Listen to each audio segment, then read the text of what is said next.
Hello everyone, myself Priyanshu Singh. Welcome to a simple learn English YouTube channel. आज का हमारा topic क्या होने वाला है, वो इंटेरोगेटिव ही सेंटेंस को थोड़ा मैं बताना चाहूंगा। कल मैंने पढ़ाया तो था इंटेरोगेटिव सेंटेंस, जिसमें मैंने बताया था क्या होता है, बेसिक से बताया था, कुछ क्वेश्चन भी कराए थे। लेकिन ऐसा लग रहा है कि अभी कम क्वेश्चन आप लोगों के प्रैक्टिस हुए हैं, एक दो क्वेश्चन और करा दूं तो ज्यादा बेस्ट रहेगा। इंटेरोगेटिव सेंटेंस आने के चांसेस होते हैं, इस वजह से सोच रहा हूं, आता तो है ही, एक क्वेश्चन जरूर आएगा, इसी वजह से सोच रहा हूं और एक दो करा दिए जाए आपको क्वेश्चन, जिसमें आपको उतना ही बेनिफिट होगा। तो मैं इतना ही कहूंगा, अगर जिसने ये लेक्चर देख रहा है कि डायरेक्ट तो नहीं समझ में आएगा, खुला बता रहा हूं, नहीं आएगा, बिल्कुल नहीं आएगा। पीछे का लेक्चर देखिए तभी आएगा। इंटेरोगेटिव सेंटेंस मैंने पढ़ाया था, इसके पीछे वाला जो लेक्चर हो उसे देखिए, तभी ये लेक्चर आप लोगों को समझ में आएगा। दूसरी चीज मैं तो ये कह रहा हूँ कि फर्स्ट लेक्चर से देख के आओ, गारंटेड है कि बॉयज का कोई भी क्वेश्चन हो, चाहे 12th क्लास तक का मैं बता रहा हूँ, कोई भी क्वेश्चन होगा बना दोगे। ठीक है, ज्यादा बातें ना करते हुए अपने टॉपिक पे आते हैं। तो उसी चीज को मैं कंटिन्यूसली रखूंगा। इंटेरोगेटिव सेंटेंस मैंने क्या बताया था, इंटेरोगेटिव सेंटेंस दो तरीके होते हैं हमारे। इंटेरोगेटिव सेंटेंस दो तरीके से हमने तरीका बताया था। मैं फिर कह रहा हूं, अगर जिससे डायरेक्ट इस सेंटेंस पे आ गया, यानी इस लेक्चर पे आ गया, नहीं आएगा समझ में, कल एक्सप्लेन किया था, अगर उसे देख के आओगे तभी आएगा। मैंने एक चीज बताई, HSBO, हेल्पिंग वर्ब, सब्जेक्ट और वर्ब ऑब्जेक्ट, सिंपल शॉर्ट में बना दिया। HSBO से स्टार्ट हो सकता है। दूसरा तरीका हमने बताया था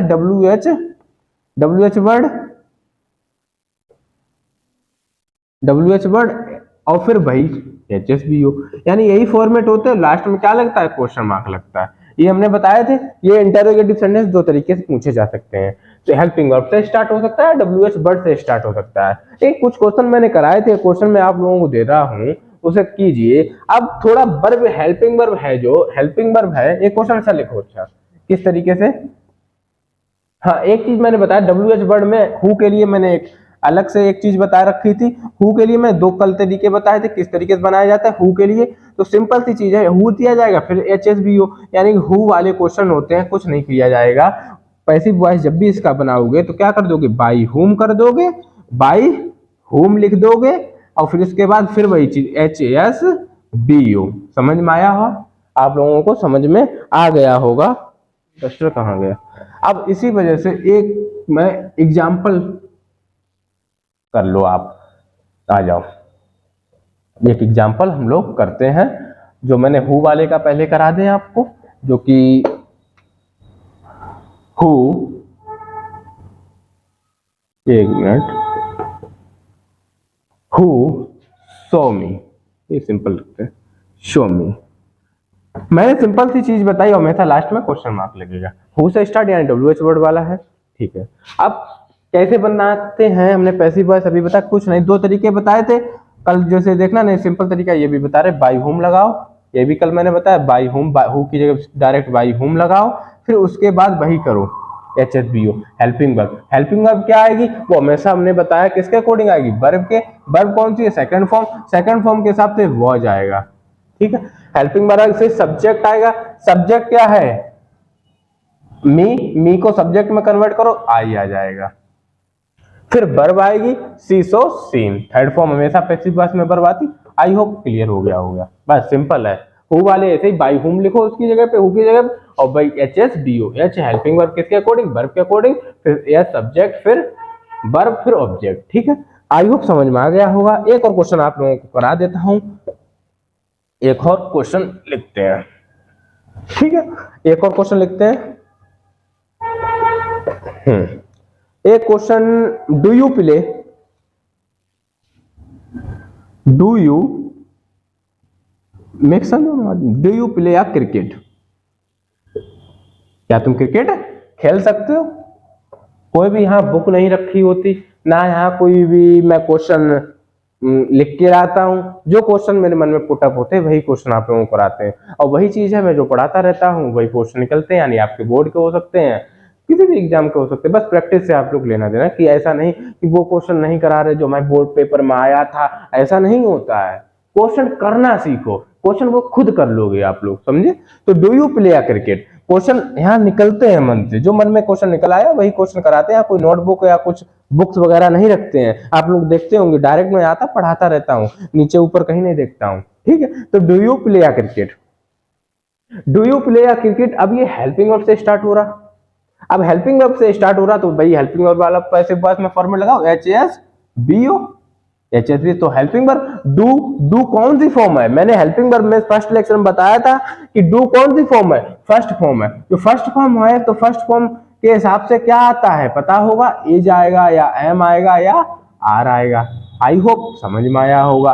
वर्ब जिसने पढ़ी, मैं फिर कह रहा हूं जो लेक्चर फर्स्ट से देख रहा है उसे समझ में आएगा। डू इससे पीछे वाला भी लेक्चर देखा होगा तब भी समझ में आ जाएगा। डू फर्स्ट फॉर्म दी गई, इज एम आर आएगी। अब किसके अकॉर्डिंग, आ क्रिकेट, यानी सब्जेक्ट का ऑब्जेक्ट तो है, फिर आएगा सब्जेक्ट, तो सब्जेक्ट क्या है, आ क्रिकेट। क्या है सब्जेक्ट, आ क्रिकेट, क्रिकेट आ गया। अब ये सब्जेक्ट है, सब्जेक्ट कैसा सिंगुलर है तो इसमें से सिंगुलर वर्ब आएगी, is a cricket, is a cricket है सब्जेक्ट। फिर वर्ब, वर्ब क्या आएगी हमारी, वर्ब क्या आएगी हमेशा मैन वर्ब की थर्ड फॉर्म, तो प्लेड आएगी, प्लेड आया। फिर इसके बाद बाई, फिर ऑब्जेक्ट, प्लेड बाई, ऑब्जेक्ट क्या है यहाँ पे, यू। आई होप समझ में आया होगा।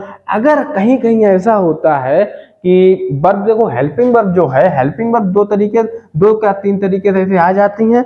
थोड़ा मैं बताऊं हेल्पिंग वर्ब कैसे आ सकती हैं। देखो हेल्पिंग वर्ब मैं बताऊं, अगर समझाने की कोशिश करूं, मैंने बताया था कल एक फॉर्मेट बनवाया था आप लोगों को। क्या फॉर्मेट बनवाया था पैसिव वॉइस का, ध्यान है आप लोगों को। सबसे पहले हेल्पिंग वर्ब पैसिव वॉइस का मैंने एक फॉर्मेट बनवाया था कि हेल्पिंग वर्ब, फिर उसके बाद सब्जेक्ट, सब्जेक्ट के बाद और कोई भी हेल्पिंग वर्ब आती है उसे मैंने फॉर्म ऑफ बी नाम दे दिया था। तो कोई भी और कोई भी हेल्पिंग वर्ब आती है, यानी कोई भी और हेल्पिंग वर्ब आई, वो हमेशा सब्जेक्ट के बाद आएगी, फॉर्म ऑफ बी। फिर उसके बाद हेल्पिंग वर्ब, फिर सब्जेक्ट, फॉर्म ऑफ बी, फिर हमेशा मैन वर्ब की थर्ड फॉर्म, फिर बाई, फिर सब्जेक्ट। समझ में आया।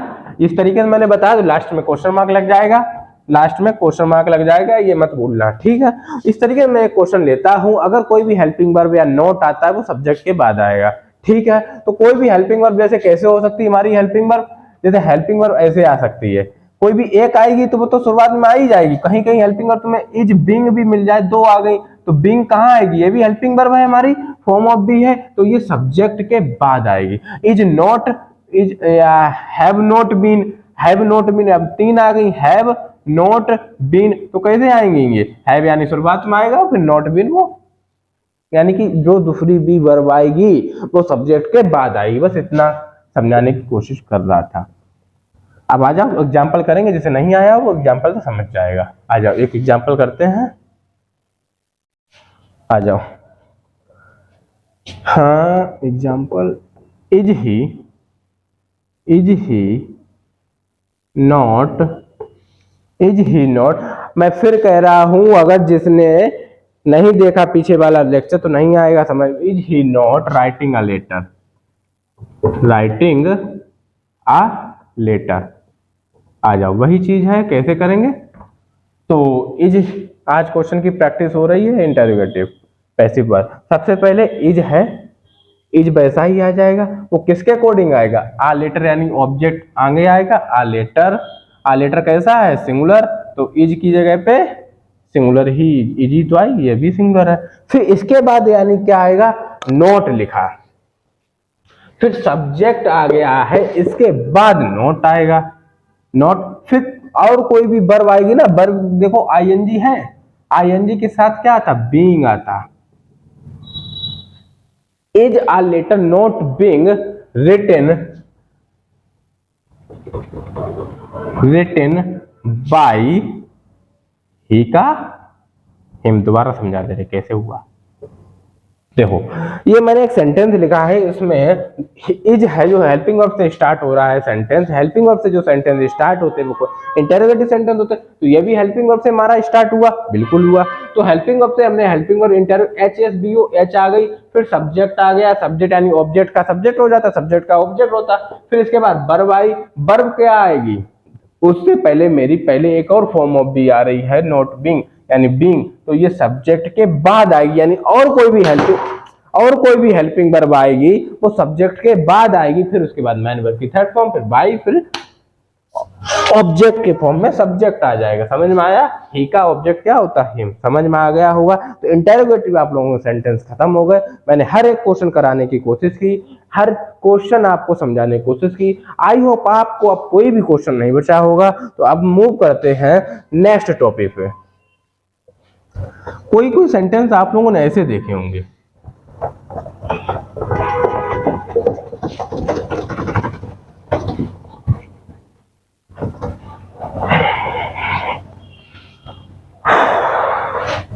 आ जाओ।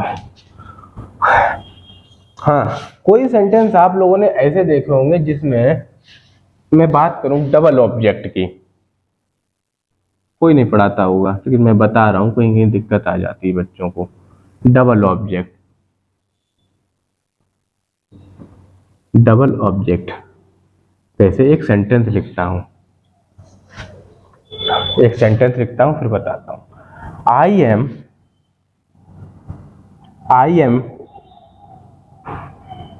Teaching, I am teaching English.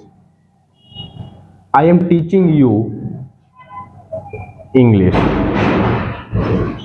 I am teaching you English. मैंने एक सेंटेंस लिखा है, इसे समझने की कोशिश करते हैं। आई एम टीचिंग यू इंग्लिश। आज ये मैंने सेंटेंस लिखा है, ठीक है। इसमें वर्ब के बाद जो होता हमारा ऑब्जेक्ट होता, ठीक है। तो इसमें मैंने हेडिंग पहले ही डाली, इसमें डबल ऑब्जेक्ट की कहानी हम बताएंगे तुम्हें कैसे। अब वर्ब के बाद जो होता है वो ऑब्जेक्ट होता है, उसकी वर्ब है हमारी, ठीक है।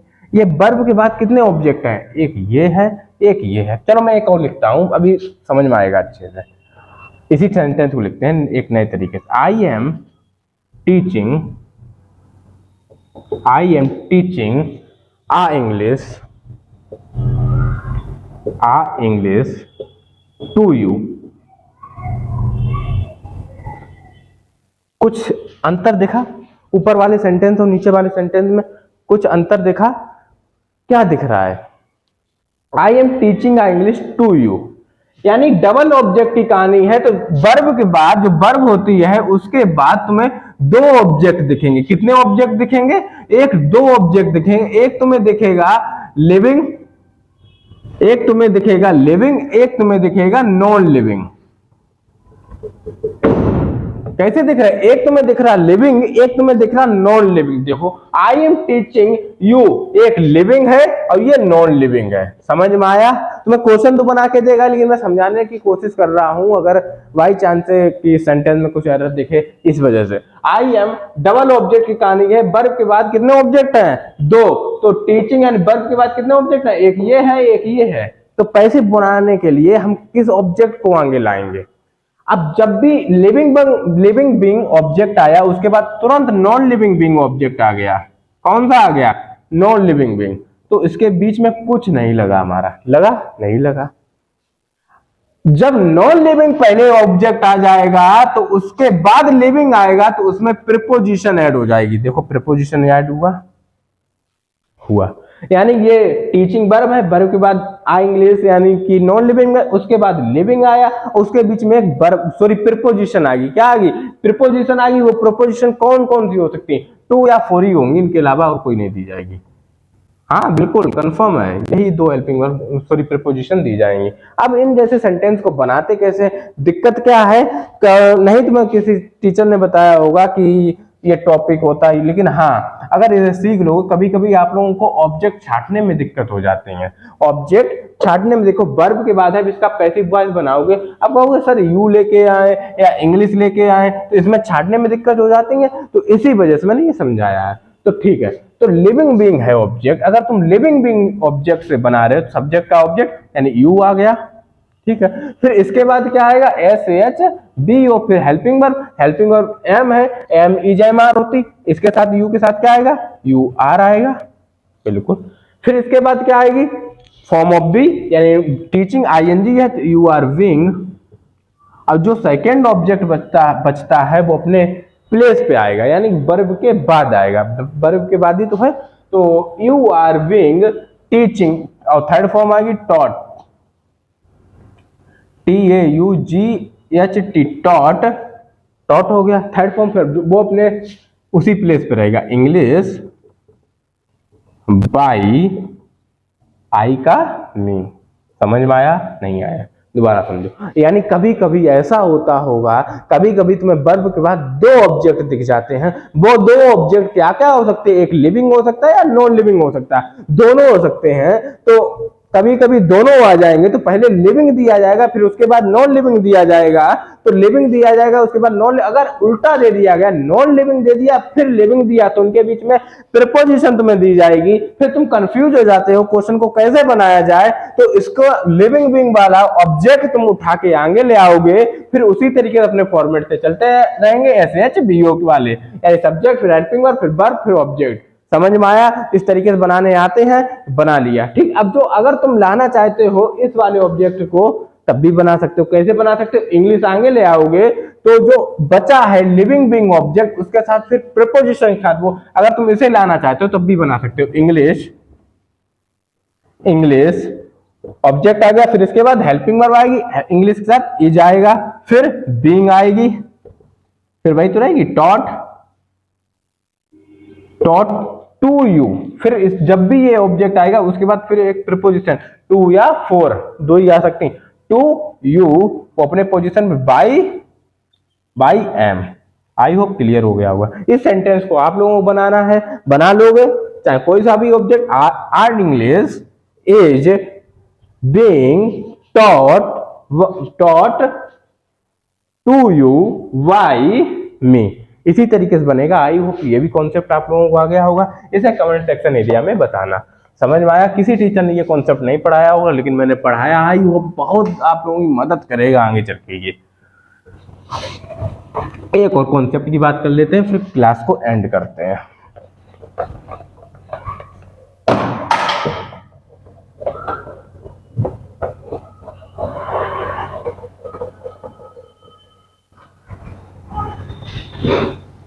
हाँ, एक और कॉन्सेप्ट की बात कर लेते हैं। कभी कभी देखा होगा टू प्लस वर्ब की फर्स्ट फॉर्म,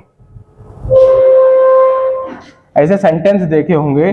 कभी कभी तुम्हें वर्ब के साथ टू मिल जाएगा, टू वर्ब की फर्स्ट फॉर्म। इसका एक्टिव वॉइस में अगर ये तुम्हें दी गई है, तो इसका पैसिव वॉइस में कैसे बनाएंगे? टू बी वर्ब की third form, to be verb की थर्ड फॉर्म। आ जाओ एक एग्जांपल कर लेते हैं। आई have to spoke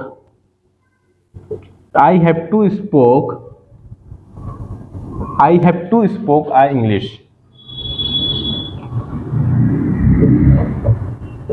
I have to spoke English।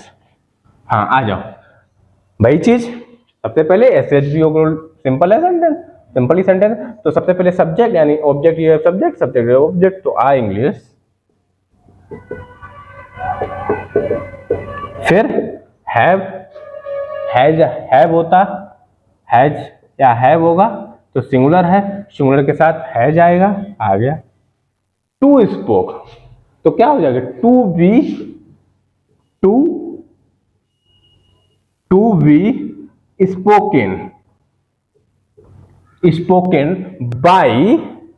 Spoken by me. I hope समझ में आ गया होगा आपको। ये भी क्वेश्चन क्लियर हो चुके होंगे। कोई भी ऐसा क्वेश्चन नहीं बचा टू प्लस वर्ब की फर्स्ट फॉर्म दी जाए तो to be verb main verb की थर्ड फॉर्म हो जाता, बस यही होता।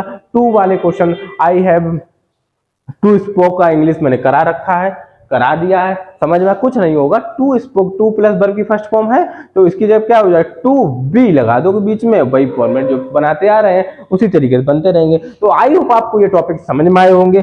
थोड़ा एक्स्ट्रा ऑर्डनरी मैंने बताने की कोशिश की है, आई होप समझे होगे तो बहुत बेस्ट रहेगा। वैसे हाँ, कभी कभी हो सकता क्वेश्चन ना मिले, बट हाँ मैंने बताया है तो मिल सकते। कोई भी छोड़ूंगा ही नहीं तुम्हारे लिए कि ये मिल सकता है या नहीं, सब कुछ पढ़ा देंगे, सब कुछ डिट्टो। अगर तुम मेरे साथ फर्स्ट लेक्चर से लास्ट तक जुड़े हो, कोई भी क्वेश्चन छूट ही नहीं सकता आपसे, हर क्वेश्चन बनाना आएगा। अगर इसी तरीके से आप लोग पढ़ना चाहते हैं, हमारे चैनल को सब्सक्राइब करें, लाइक करें और शेयर करें। Thank you so much watching.